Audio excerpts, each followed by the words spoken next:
Deb of Wild Unfiltered and Gwenny of Styled by Gwenny here on YouTube recently posted videos in conversation with each other about how it's become so easy to spend thousands of dollars on a luxury handbag. It's easy to make that decision.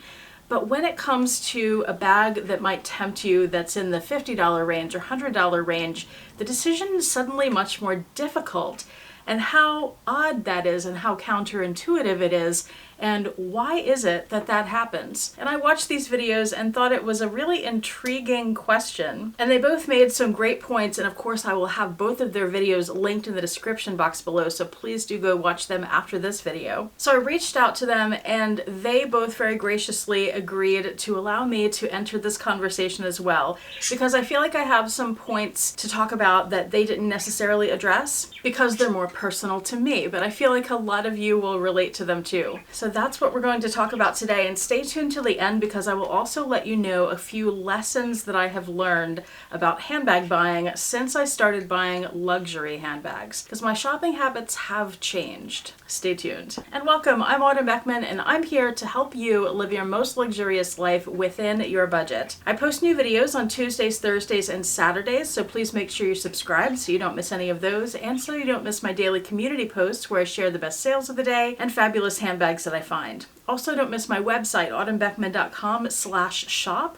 That's where you'll find handbags and accessories that I have for sale, as well as the My Handbag Collection Organizer, which are planner pages that I've designed to help you organize your handbags and your life. The item tracker page is the heart of the planner. This is where you can record all the information about your handbags and small goods. There are also wish list trackers, shipment trackers, a variety of calendar pages so you can find what works best for you, project planning pages, several different habit trackers, and so much more. Buying my very first luxury handbag, which was a Louis Vuitton bag in my case, was a very difficult decision to make. As many of you know, I grew up poor and a $20 t-shirt was really expensive for us. A $7 book was expensive. I learned not to waste money. I learned to shop for bargains, and I learned to get as much as I could for my money. And I first became interested in designer handbags when I was in middle school. It was Dooney & Bourke at that time. But I never got one, and I could never justify the prices of any of the bags I was interested in, the Dooneys, the Coach, the Louis Vuitton, until I was about 36 years old. And there were two things that finally convinced me to go ahead and spend the money to buy a luxury handbag, and this was Louis Vuitton. One is I learned about the Preloved market. I learned that I could get these items for a lot cheaper than what they retailed for. And two, I learned that luxury bags very often hold their value a lot better than the other kinds of bags that I was buying, like maybe a $30 bag from Target. Now those two things seem a little contradictory. I can get bags cheap and the bags hold their value. Well, how am I getting them cheap if they hold their value? For me, it's because they hold their value for the most part at the pre-loved level. I hear so many people say not to think of handbags as investments. I agree if you're buying them brand new, because most do lose their value. But if you're buying them pre-loved, you have a lot better chance of them holding their value well if you have paid a lot less than retail. When I saw a real Louis Vuitton bag up close in person for the very first time and I was able to look at the details and to feel it, I immediately saw the difference in quality. It was so much better than bags I was used to. The leather was so much thicker. It was a Neverfull, by the way, and I was looking at the chaps, I remember in particular, and how thick that leather strap was. And I was so impressed by it, and I thought, well, no wonder these cost so much more money. And I really wanted a Louis Vuitton Neverfull at that time, but when I did decide to buy my first Louis Vuitton bag, I thought, well, I'm probably only gonna buy one. We can laugh about that later. So I'm just gonna go for it and get my dream Louis Vuitton bag, which was the Louis Vuitton Trevi. I did end up selling that bag, but only to replace it with the smaller size, which I do still have in my collection. But I discovered very quickly that once you're okay with buying that first bag, and I want to say I paid about $1,400 for it, which was an absolute fortune for me at the time, it's a slippery slope after that point. Somehow you get used to those high prices pretty quickly, and $900 or $1,200 or $1,400 suddenly doesn't seem that high for a luxury bag. In fact, sometimes it seems like a downright bargain. And I got to a point where I knew what the general price was of a particular bag I was interested in. And so when I found one that I knew was a bargain compared to that average price, and it's a bag I knew I really wanted, I would jump on it. For example, a Neverfull that retailed for $1,200 and on the Preloved market usually cost maybe $900 or $1,000. If I found one for $600 in great shape, I snatched it up. And I had no problem with that.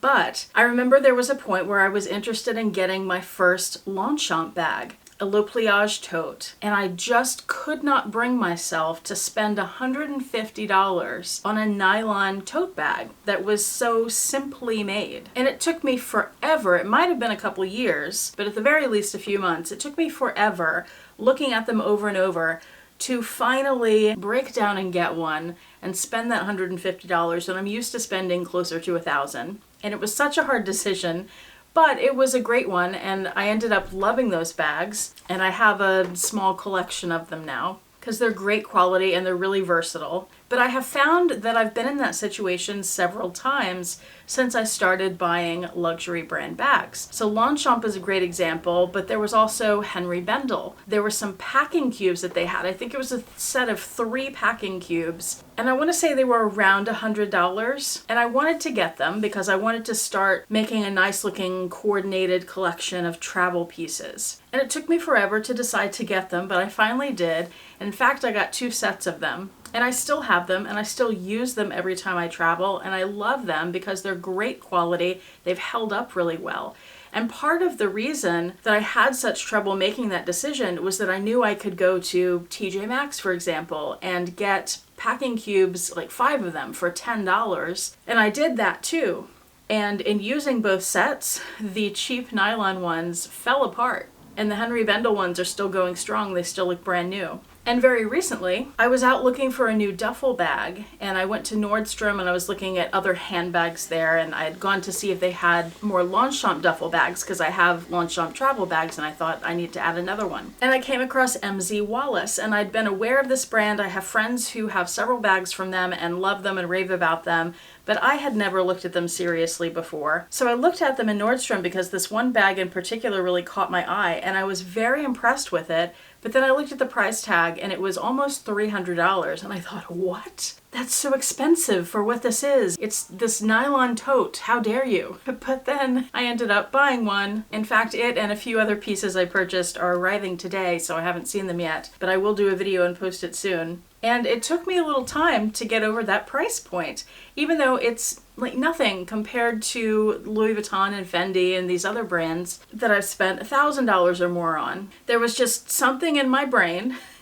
that was telling me, no, $300 is too much for this bag. So what is that about? So I started thinking back on my history of handbag buying, my handbag journey, if you will. And before I started buying luxury brands, I would shop in places for handbags like TJ Maxx and Marshall's, or outlet stores from different brands like Coach. And even with those, it was difficult for me to justify the prices because I knew that I could get bags cheaper elsewhere, like Walmart or Target, for example. And at that time in my life, this was more than 10 years ago, the cost of something was by far the most important factor. I mean, I needed to like the look of the bag too. It needed to be functional enough. But the price point was the primary issue for me. Now that I have progressed in my career to a different point where I have a little more money to spend than I used to, there are other things that are more important to me than the price point. The price is still a big factor, of course, but the style and the quality of the bag in particular have become far more important to me.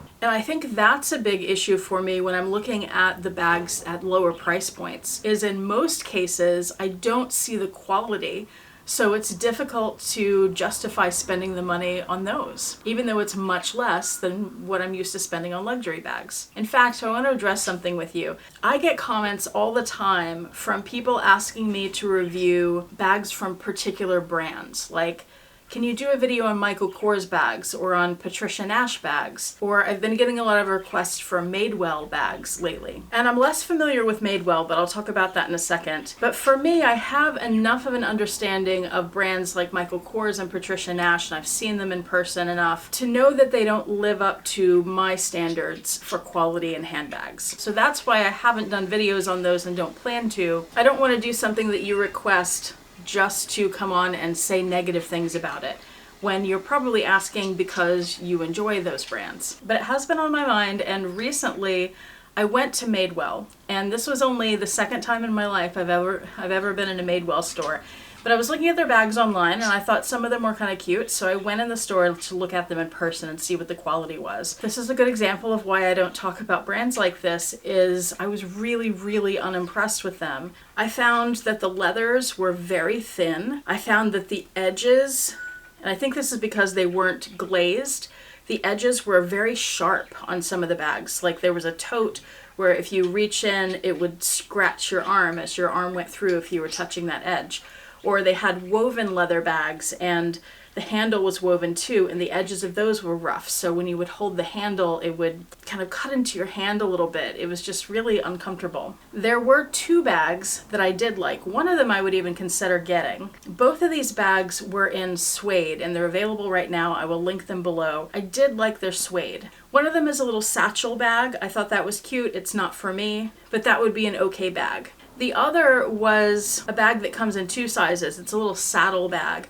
It can either be a shoulder bag that's a smaller size, or there was a larger crossbody bag, which was my favorite. But they were both really nice. They had a flap with this little gold nugget on the front that was cute, and there was a magnet underneath that, and it just opened and closed so easily. It was just very easy to use. And it was pretty, and the suede felt so nice. And I'm actually considering getting that one. And if I do, I will make a video on it. But otherwise, I just don't really have anything good to say about the other bags that I saw. And also I found that since I started buying luxury, if a less expensive bag catches my eye, I often think in terms of, well, I could spend this money, this $50 or $100, and have this bag, or I could take that $50 or $100 and put it toward this luxury piece that I also want, that I know will hold up for a very long time, maybe the rest of my life. Or I think, well, this piece costs $100 and this piece costs $300, and they're similar pieces, so if I just spend a little bit more, I can have the piece that I really want. And also we have different price expectations for different bags, even if the quality is equal. For a lot of people who are in this world of spending money on handbags, a Louis Vuitton bag at $1,300 these days is a bargain. But a Coach bag at $1,300, most people don't want to pay $1,300 for a Coach bag. And they say that with disdain, even if that Coach bag is the same quality, sometimes better quality than the Louis Vuitton piece. And these days, since I am much more interested in quality than I am in a particular brand name, I've been much more interested in trying new things. But, like I said, I've found myself disappointed over and over again with the quality of a lot of different brands. But that's one of the reasons I like sharing other brands with you guys that I do find that are at good price points, that are great quality, like a lot of the Coach bags that I share. I have a couple of videos coming up. The MZ Wallace would be one, and then there are another couple as well about new brands that I think are worth it. And I think you guys would think so too. At least a lot of you. So a couple lessons that I have learned since I started buying luxury bags. I have learned that if there's something that I can't stop thinking about, even if the price is a little higher than I want to pay, if I can do it, I should buy it. And that's because those bags, if I don't buy them, tend to be the ones that I regret buying, and then I go search for them later, and then sometimes they're more expensive. So buy it now, and especially if there's a good return policy, if you change your mind in a few days and you haven't carried it yet or taken the tags off, you can return it. But at least you gave yourself the chance to have that bag, and you won't regret it later because you didn't give yourself the chance. And also I've learned not to compromise on things that I want. So one thing I used to do, and I'm still tempted to do this sometimes, is, for example, that Madewell bag I was just telling you about. The large size is $188. It comes in two colors. I think it's a black and a brown. And the brown one is my favorite, and it's $188, but the black one is on sale right now for $130, I think.